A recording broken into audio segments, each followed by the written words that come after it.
Thanks for having me.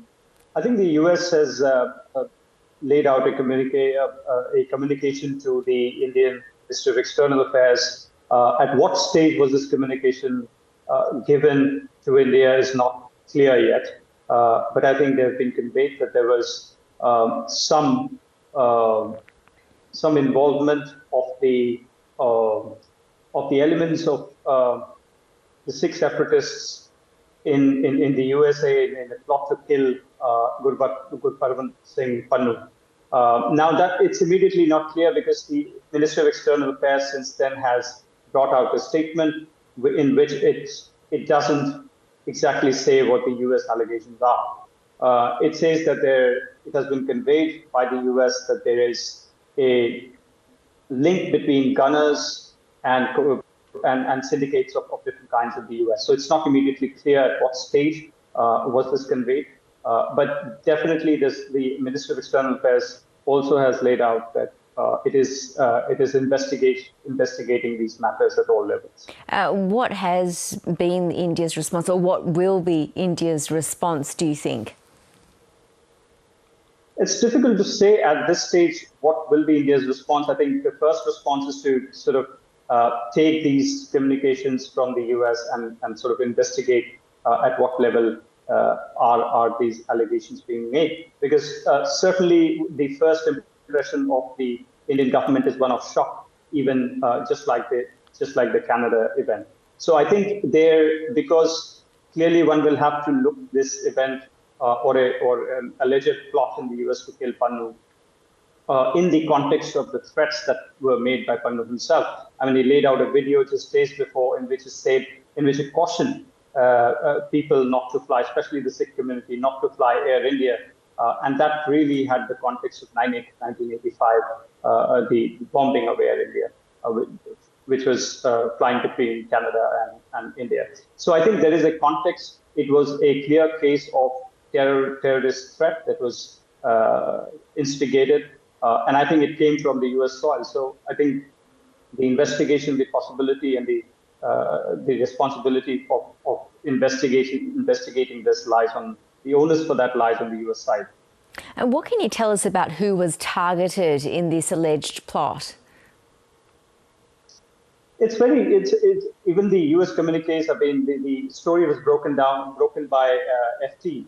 And it's not immediately clear on who the people are, because it says one person has gone out of the US. So if it was an intelligence agency-led investigation, then the question to my mind is, how is the person able to move out of the US? So that is one concern. The second is that there is a sealed, some kind of a sealed information that has been laid to the US court in New York. And one will have to wait and see what kind of, is it an information? Is it an indictment? We'll have to wait and see. But clearly at this stage, things are not clear. And how credible are the links that are being drawn to the murder of a Sikh separatist leader in Canada several months ago? So naturally, people jumped to linking the two, but I think there is even as the Canadian allegations on Indian involvement were going on, there were two Sikh separatists from the Khalistani movement who were killed in Canada while in the interim period, clearly indicating that India didn't really have a role in that. There are inter-gang wars that are playing out, and it could very much be all linked to that. So I think it's at this stage, linking the two is very difficult. Pannu has been somebody from the Sikh for Justice, which is a terrorist organization, according to India. India has designated Pannu himself as a terrorist. So I think we have a different lens from India, sitting in India, we have a different lens to look at it. How badly did that in Canada damage India's ties with Canada? And is there potential for the same to happen with the US?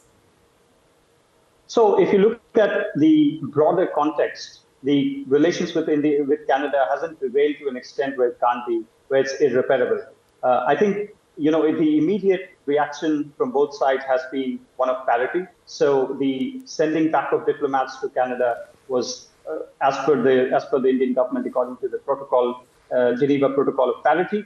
But I think since then, both sides have restored the relationship, at least they've put a guardrail on both sides not to go down from here. And I think if you see the other aspects, like the visit of a defense attaché from the Canadian side, it's been going on as usual. So I don't think in the large broader context, the relationship itself will derail. But with the US, I think there are more guardrails than there were with Canada.